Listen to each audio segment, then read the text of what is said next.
महाराज जी आपने मतलब पहले भी मेरे को कहा था नाम जप करने को, तो मैं कर रहा था, लेकिन महाराज जी जब भी मतलब कर रहा था, मैं नहीं आना, कर रहा हूं। अभी भी कर रहा हूँ, लेकिन मतलब महाराज लेकिन नहीं लगना, जैसे प्राणपण से लगा जाता है। ऐसे थोड़ी मन को परास्त करना कोई खेल है। जब तक वो, महाराज जी तो टेंशन होता रहता है जो। कौन सा टेंशन? खाली जगह टेंशन, भरी जगह तो टेंशन कहाँ। जैसे महाराज जी, जैसे मैं मतलब 2 साल से कोटा में तैयारी कर रहा हूँ, अभी मतलब 2 साल से नहीं हुआ, अभी ये तीसरा साल है, इस बार भी नहीं होगा तो क्या होगा? कुछ नहीं, वही एक क्षेत्र है। इसका मतलब इसके बाद शरीर छोड़ दे? या ऐसे मूर्खतावत बच्चे तो अपने शरीर का आघात कर लेते हैं। हर एक जगह हम परास्त हो गए तो क्या हमारा जीवन ही नहीं रहा? हम पढ़ाई नहीं पढ़ पाए, हम ग्रेजुएट नहीं हुए तो हमारा जीवन नहीं हुआ। क्या नहीं महाराज जी, मेरा मतलब है कि नाम तक छूट जाता है, जैसे टेंशन होता है कल एग्जाम है, क्या होगा, ये होगा। टेंशन क्यों लेते हैं यार? समय से पढ़ो और भगवान का स्मरण करो, और आएगा तो पढ़ाई के अंदर ही।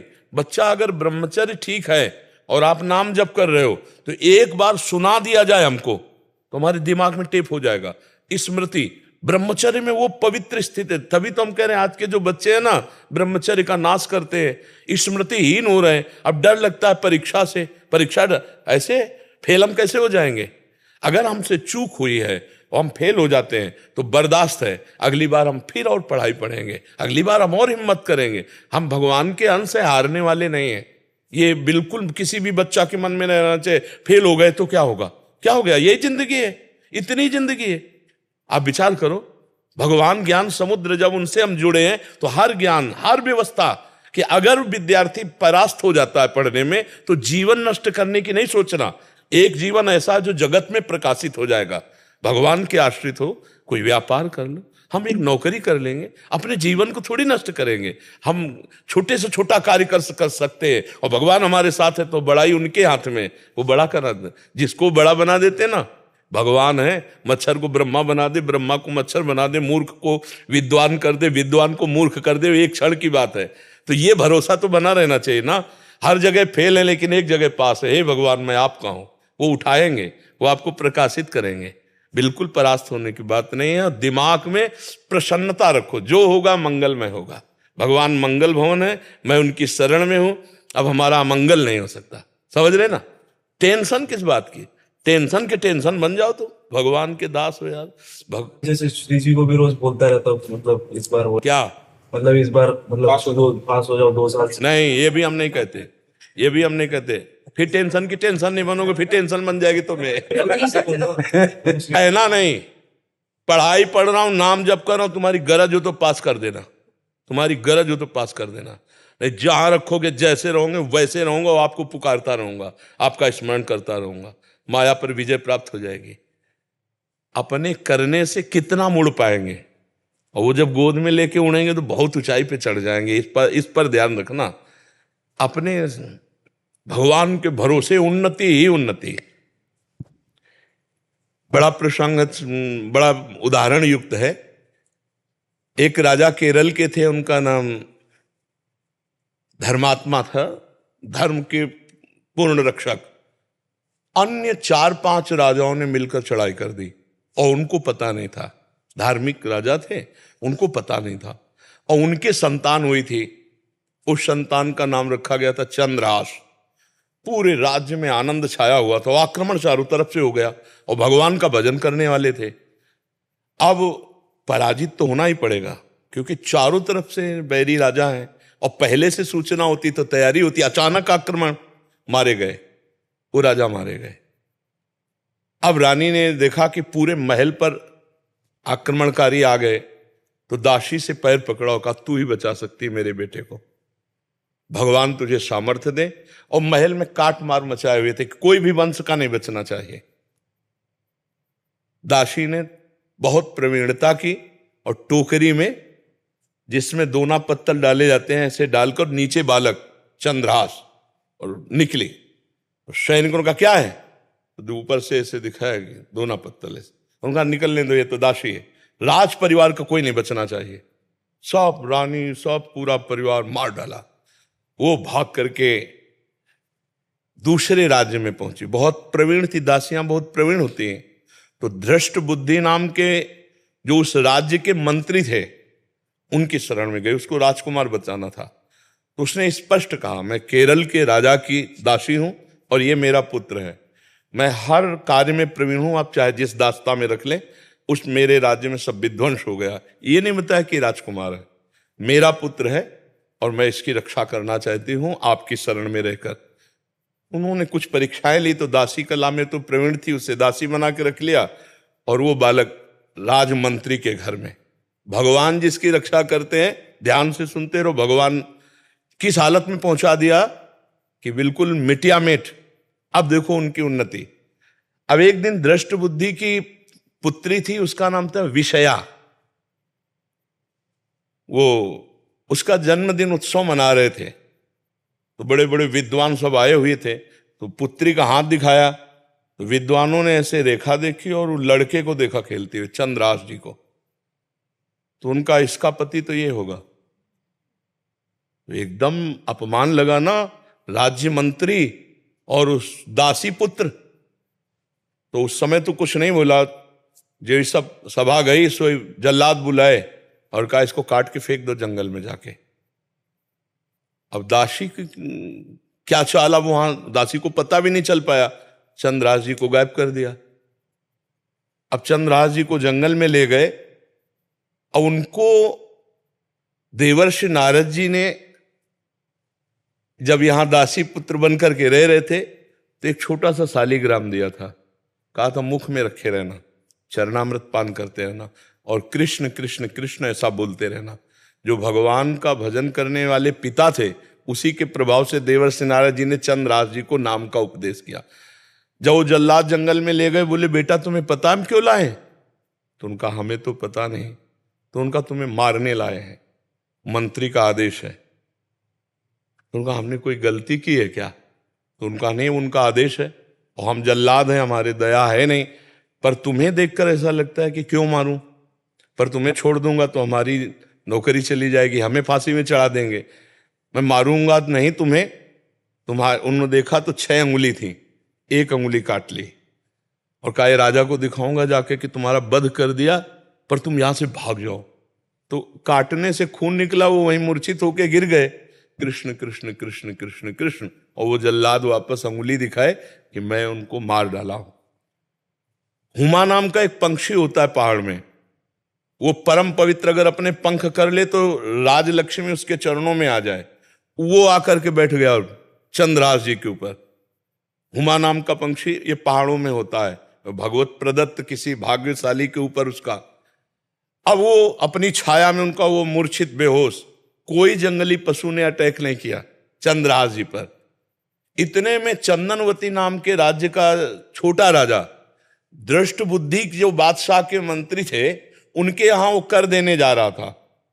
तो उसने बहुत आराधना की थी लेकिन पुत्र नहीं हुआ था। तो रास्ते में दृष्टि गई कि हुमा नाम का पंक्षी किसको घेरे हुए। तो जब गए तो देखा चंद्रास जी सुंदर राजकुमार और अंगुली कटी हुई, तुरंत पट्टी बांधी और लेकर के वापस चले गए। वहां नहीं गए कर देने, बड़ा उल्लास मनाया कि भगवान ने तो, हमने इतनी आराधना की, हमारे पुत्र नहीं हुआ लेकिन भगवान ने पुत्र दिया, मैं इसे राजकुमार पदवी देता हूं। छोटा राजा अपने राज्य का राजकुमार बना करके पालन पोषण किया और 10 वर्ष हो गए। वो कर देने नहीं गया बादशाह के यहां। तो बादशाह ने दृष्ट बुद्धि से कहा चंदनवती नगर का राजा कर देने नहीं आया, जाओ यदि वहां सम्मान पूर्वक कर दे तो ठीक है, नहीं उनका विनाश कर दो। मंत्री पूरे परिकर सहित आक्रमण किया। तो चंदनवती राजा का ऐसा वैभव था कि जब से चंद्रास जी उनके यहां राजकुमार बने, उनको डर ही नहीं था, क्योंकि चंद्रास जी भगवान का भजन करने वाले। तो दृष्ट बुद्धि नजदीक आया और कहा कर दे दो, नहीं तो युद्ध करो। तो उनका वैसे युद्ध की जरूरत नहीं, पर हम तुम्हें कर नहीं देंगे, हम समर्थ राजा है। चंद्रास जी ने इशारा किया कि विरोध नहीं। चंद्रास जी ने कहा कि हम स्वयं कर देने के लिए तैयार हैं, आप शांत रहिए। उसकी दृष्टि में दृष्टि मिली तो उसने, ये वही बालक है, क्योंकि नेत्र इसके वही हैं जो उनके घर में रहा था दासी पुत्र बल करके। तो चंदनवती के नरेश से कहा कि तुमने इस बालक को कहां पाया? तो उन्होंने पूरी बात सुनाई। तो उन्होंने कहा अरे फिर तो जो प्रारब्ध है वो होके रहेगा, ये मेरी बेटी का दूल्हा, अरे इसको मैं दूल्हा नहीं बनने दूंगा। उसने कहा मैं कर माफ करता हूं, केवल तुम एक बार बादशाह के सामने जाओ, पहले तुम नगर में जाओगे हमारे घर, वहां तुम्हारा स्वागत होगा और इसके बाद तुम बादशाह के पास जाओगे। का स्वीकार है। राजा को मना लिया चंदनवती नरेश को कि महाराज आप चिंता मत कीजिए। और पहले था कि अगर पत्र लिख दिया जाए तो जिसके लिए लिखा जाता था, धर्म कहता था बीच में खोल के नहीं पढ़ना, उन्हीं के वध के लिए उन्हीं को पत्र लिखा। और उनके जो बेटे थे उनको लिखा कि बेटा ये पुरुष जिसको मैं भेज रहा हूं, जाते ही विष दे दिया जाए, जाते ही भोजन में विष, हलाहल तुरंत मर जाना चाहिए। तो उन्होंने ऐसे खोस लिया मुकुट के साइड में और गए। भगवान की इच्छा, उस दिन उपवन में उन्होंने अपना घोड़ा रोका कि थोड़ी देर बाद चले जाएंगे उपवन में। और उपवन था वो राजकुमारियों का, और उसमें आई थी उनकी बेटी जिसका नाम था विषया। खेल खेल में देखा कि कोई राजकुमार ऐसे विश्राम कर रहा है मेरे राज्य में। नजदीक गई, चिट्ठी देखी, चिट्ठी निकाली, खोली, लिखा था कि जाते ही विषया विष दे देना, जाते ही विष दे देना। तो पिताजी की बुद्धि खराब हो गई, इतना सुंदर राजकुमार इसको विष दे देंगी। उसका नाम विषया था, तो विष के आगे केवल या बनानी थी, तो काजर की रेख से जो दूब का ऐसे लेके वैसे काजर करके या बना दिया विषया। जाते कुछ बिना विचारे जाते ही विषया दे दें, और बस खोज दिया, चली गई। देखो भगवान का विधा। अब वो जब जगे तो वहां गए, तो जो दृष्ट बुद्धि का पुत्र था, बड़ा धर्मात्मा था, उसने आदर सत्कार, उनका पिताजी ने आपके पत्र दिया। जो पत्र देखा तो उन्होंने कहा पंडितों को बुलाओ, तुरंत ब्याह करो। पिताजी का आदेश, जाते ही विषया दे देना। अब बेटी से ब्याह हो गया, 2-4 दिन हुए, कोई सूचना नहीं पहुंची। तो दृष्ट बुद्धि ने कहा मामला क्या है। वो जब लौट के आए तो बड़ा पूरा नगर सजा था, उत्सव हुआ। उनका क्या उत्सव? बोले आपकी बेटी का ब्याह हो गया। किससे?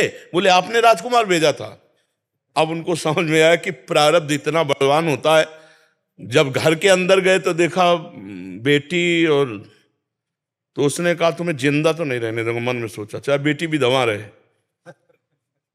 4 जल्लादों को बुलाया और कहा देवी के मंदिर में जाओ। और उसे कहा बेटा अब तो दामाद हो गए हो तुम, पहला पूजन हमारे यहाँ देवी का होता है, अकेले जाया जाता है। उनको भय तो था नहीं, भगवान के तो भक्त थे। बोले आप पूजन करके आओ, बहुत प्रसन्नता हुई कि आप जैसा दामाद। और अंदर से जल रहा था, और उधर 4 जल्लाद लगा दिए देवी के मंदिर में।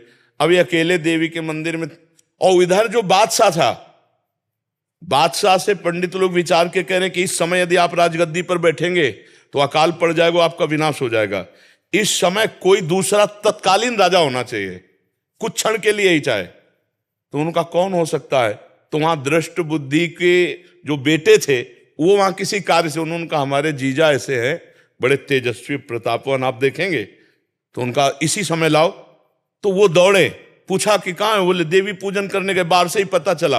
वो दौड़ के गए और बोले देवी पूजा हम कर लेंगे, तुम जाओ, बादशाह बुला रहा है। अब ये जो मंदिर पहुंचे सो काट के फेंक दिए गए, और वो बादशाह के पास गए। बादशाह ने तत्काल ताज रख दिया।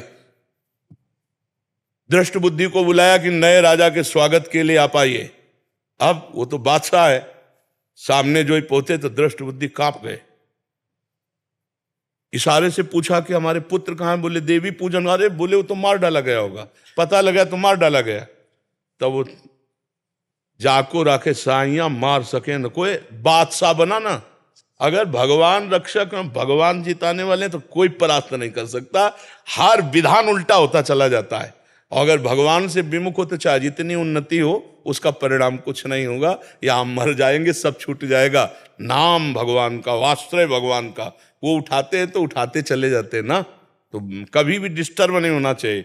ये बात कभी नहीं लानी चाहिए कि मैं शरीर छोड़ दूं किसी भी विषय में, हार जाए या किसानी में कोई व्यवधान या पढ़ाई में। अरे हम फिर जीतेंगे यार, संघर्ष ही जीवन है। उसके लिए थोड़ी है कि जीवन ही नष्ट कर दो। तो जीवन नष्ट करने के बाद वहां कोई विश्राम स्थल थोड़ी बना है, फिर भेज दिए जाएंगे नीची योनियों में। क्या क्या कष्ट होता है। आप देखो ना, ये मुर्गा मुर्गी बकरा बकरा जीवात्मा तो लोग कैसे जिंदा भूंज रहे हैं।